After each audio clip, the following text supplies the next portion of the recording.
ওমরা হজ পালন করে দেশে ফিরেই অনেকটা চুপিসারে বিয়ের পিঁড়িতে বসেছেন আলোচিত টিকটকার মামুন।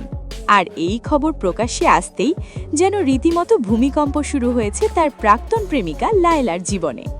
একদিকে নতুন বউকে নিয়ে বিভিন্ন ইভেন্টে জমিয়ে ঘুরে বেড়াচ্ছেন মামুন। সোশ্যাল মিডিয়া খুললেই এখন ভেসে উঠছে এই নবদম্পতির নানান রোম্যান্টিক ছবি ও ভিডিও।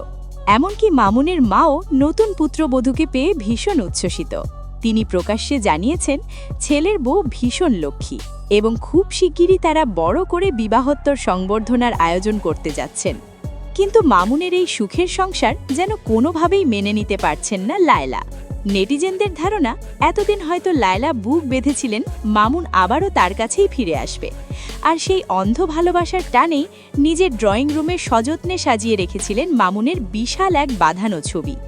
কিন্তু বিয়ের খবর কানে আসতেই লায়লার ভেতরের জমানো ক্ষোভ যেন আগ্নেয়গিরির মতো বিস্ফোরিত হয়েছে। রাগে উন্মত্ত হয়ে ড্রয়িং রুম থেকে মামুনের সেই ছবি নামিয়ে আছড়ে ভেঙে টুকরো টুকরো করেছেন তিনি।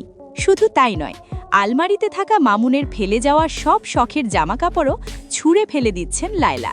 সাফ জানিয়ে দিয়েছেন পরকীয়াকারীর কোনো স্মৃতি তিনি আর নিজের ঘরে রাখবেন না। লায়লার এই তাণ্ডবের একটি ভিডিও ইতিমধ্যেই নেট দুনিয়ায় দাবানলের মতো ছড়িয়ে পড়েছে। ভিডিওটি দেখে অনেকেই বলছেন লায়লার এই ক্ষোভই প্রমাণ করে সে ভেতরে ভেতরে মামুনকে আবারও নিজের করে পেতে চেয়েছিল। লায়লা হয়তো ভেবেছিলেন ডজনখানেক মামলার চাপে পৃষ্ঠ হয়ে মামুন শেষমেশ তার কাছেই আত্মসমর্পণ করবে। এখনও মামুনের নামে লায়লার করা সেসব মামলা চলমান। মামুনকে নিয়মিত আদালতেও হাজিরা দিতে হচ্ছে। কিন্তু এত আইনি জটিলতার পরও মামুন যে অন্য কাউকে জীবনসঙ্গী হিসেবে বেছে নেবেন তার স্বপ্নেও ভাবেননি লায়লা। মামুনের এই বিয়ের খবরে চরম হতাশা আর ক্ষোভে রীতিমতো ভেঙে পড়েছেন তিনি। ভিউয়ার্স, লায়লার এই রাগে ফেটে পড়া এবং মামুনের ছবি ভেঙে চুরমার করা নিয়ে আপনাদের কি মন্তব্য? লায়লা কি সত্যিই মামুনকে আবারও নিজের করে পেতে চেয়েছিলেন? আপনাদের মূল্যবান মতামত অবশ্যই কমেন্ট করে জানিয়ে দিন। আর বিনোদন জগতের সবশেষ চাঞ্চল্যকর খবর পেতে ভিডিওটি শেয়ার করে আমাদের সাথেই থাকুন।